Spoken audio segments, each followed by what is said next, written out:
अस्सलामुअलैकुम जी, क्या हाल है। उम्मीद करता हूँ सब ठीक ठाक खैर आफियत से होंगे।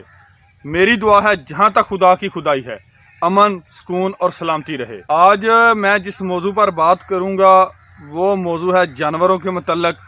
जानवरों में लंगड़ापन, यानी कि जानवरों में लंगड़ापन बहुत ज़्यादा आता है। जानवरों के पाँव की जो गद्दी होती है, जानवरों के पाँव की खुरी होती है, उसमें मसला आ जाता है और बहुत ज़्यादा जानवर लंगड़ापन का शिकार हो जाते हैं। जानवर लंगड़ा क्यों होता है, जानवर लंगड़े होने की वजूहात क्या हैं, किस वजह से होता है और किस वजह का हल क्या है, इसका तदराक कैसे किया जा सकता है। आपके इन सारे सवालात के जवाबात इस वीडियो में मैं दूंगा। तो वीडियो शुरू करने से पहले आपसे दरख्वास्त है कि मेरा ये चैनल सब्सक्राइब कर लें और घंटी के बटन को दबा लें ताकि मेरी हर नई आने वाली वीडियो आप तक पहुंच सके। जी तो शुरू करते हैं आज की वीडियो।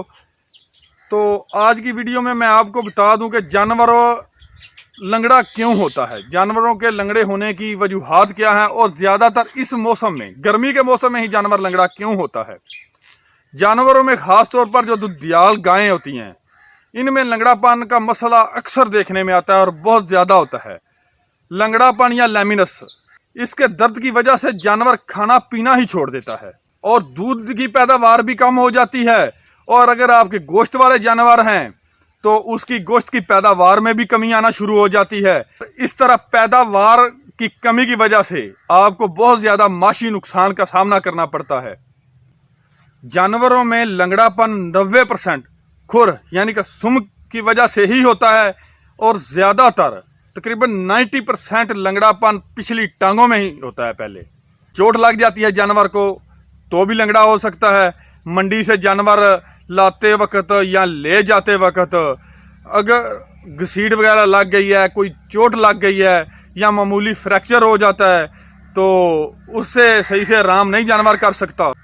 और अगर तो चोट बरूनी हो तो पता चल जाता है और जल्दी बंदा ट्रीटमेंट करता है, ठीक हो जाता है। लेकिन अगर चोट अंदरूनी आ जाए तो पता नहीं चलता और जानवर मुसलसल तकलीफ में होता है। उसके अलावा गर्मी का ज़्यादा होना, दर्जा हरारत का ज़्यादा होना भी लंगड़ापन की एक बहुत बड़ी वजह है। अक्सर दूध देने वाली गायों को जो है अगर जिस्मानी दर्जा हरारत बढ़ जाए तो लंगड़ापन का शिकार हो जाती हैं, क्योंकि दर्जा हरारत बढ़ने की वजह से जानवर ज़्यादा वक्त खड़ा रहना पसंद करता है, बैठता बहुत कम है, क्योंकि चलते फिरते अक्सर हवा लगती रहती है जानवर को, तो इसलिए वो बैठना पसंद नहीं करता। वो ज़्यादातर देर तक खड़ा रहना पसंद करता है, मजबूरी की वजह से, गर्मी की वजह से और मुसलसल खड़ा रहने की वजह से लंगड़ाने लगता है, थकावट की वजह से।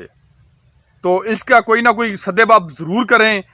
ये जो गर्मी की वजह से आपके जानवर लंगड़े होते हैं, गर्मी का कोई सद्देबाब करें तो बहुत हद तक आप इस पर कंट्रोल कर सकते हैं। क्योंकि गर्मी के दिनों में एक तो गर्मी ही खुद सबसे बड़ी वजह है, सबसे बड़ी तकलीफ होती है, और ऊपर से मच्छर और मक्खी, ये उससे बड़ी तकलीफ। यक ना शुद्ध दो शुद्ध, मतलब कि एक गर्मी तंग कर रही है जानवर के, ऊपर से मच्छर मक्खी, और जानवर इसलिए ज़्यादा देर तक खड़ा रहता है, बैठ नहीं सकता और बहुत ज़्यादा तकलीफ में रहता है। तो मच्छर और मक्खी भी अगर फार्म पर आपके मौजूद हैं तो इसका तदराक ज़रूर करें, वरना आपके जानवरों हमेशा तकलीफ में रहेंगे, प्रोडक्शन में कमी आएगी, आपका माली नुकसान होगा और जानवर भी लंगड़ेपन का शिकार होगा। उसके अलावा एड़ी का जख्म यानी कि सुम में जो जख्म हो जाता है लंगड़ापन की, यह भी एक बहुत बड़ी वजह है।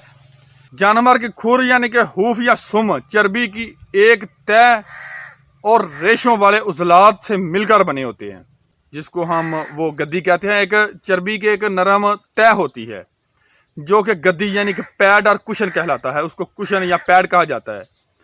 तो अगर फार्म में सफाई ना होगी, गंदगी होगी, मच्छर होंगे, मक्खी होगी, कीचड़ होगा, तो फिर आपके जानवर लंगड़ापन का शिकार ज़्यादा होंगे। इसलिए अपने फार्म पर सफाई का बहुत ज़्यादा ख्याल रखें। इसके अलावा जानवर के पाँव में कोई पत्थर या बजरी वगैरह का कोई दाना लग जाता है तो उससे भी लंगड़ापन हो सकता है। बाड़े में या जब आप चराई करने के लिए जानवर को लेकर जाते हैं पथरीली ज़मीन पर या पक्की सड़क के गिर्द जो है वो अक्सर बजरी वगैरह होती है, तो आप जब बाड़े से बाहर लेके जाते हैं یا باڑے کے اندر ہی ناموار جگہ کی وجہ سے آپ کا نیچے سے پختہ فرش ہے، اینٹیں لگی ہوئی ہیں، تو کوئی اینٹ اونچی ہے کوئی نیچے ہے، تو اس کے ناخنوں کی رگڑ کی وجہ سے یا ناخنوں کے درمیان کنکر وغیرہ پھنس جائے یا کوئی لکڑی کا ٹکڑا پھنس جائے تو زخم بن جاتے ہیں اور انفیکشن شروع ہو جاتا ہے۔ اس لیے اپنے باڑے کے فرش کا خیال رکھیں، اینٹیں ٹیڑھی میڑھی ہیں تو سیدھی رکھیں، اونچی نیچی ہیں تو برابر رکھیں۔ آپ نے جانور کا خیال رکھنا ہے تو جانور نے آپ کا خیال رکھنا ہے۔ اگر آپ نے جانور کا خیال نہیں رکھنا تو جانور نے آپ کا خیال نہیں رکھنا، پھر آپ کا نقصان ہی نقصان ہے۔ اور اس کے علاوہ آپ جو جانور کو خوراک کھلاتے ہیں وہ بھی آپ کے جانور میں لنگڑا پن کی وجہ بن سکتی ہے۔ اس بات کا آپ نے دھیان رکھنا ہے کہ جو آپ خوراک جانور کو دے رہے ہیں کیا وہ خوراک ہی تو لنگڑا پن کی وجہ نہیں بن رہی۔ بعض دفعہ بغیر کسی برونی وجہ کے جانور کے پاؤں درد کرنا شروع ہو جاتے ہیں۔